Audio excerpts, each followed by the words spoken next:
একটি ভুল মাসআলা, নাম বদলালে কি আবার নতুন করে নাম রাখলে কি আকিকা দিতে হয়?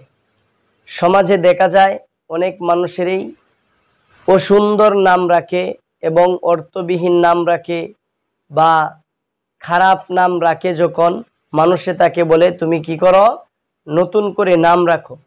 যখন সে নতুন করে নাম রাখে, অনেক মানুষের ধারণা হয় যে নতুন করে যদি আবার নাম রাখে তাহলে তাকে আকিকা দিতে হবে, আকিকা দিয়ে নতুন করে নাম রাখতে হবে।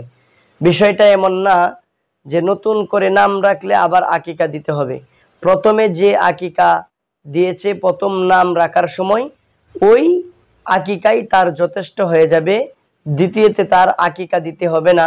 হ্যাঁ, যদি অসুন্দর নাম রাখে, শরীয়তের বিরোধী কোনো নাম রাখে, তাহলে তাকে নাম বদলাইতে হবে, সুন্দর নাম রাখতে হবে, শরীয়তের ভিত্তিতে সুন্দর নাম রাখবে, কিন্তু তার আকিকা নতুন করে দিতে হবে না।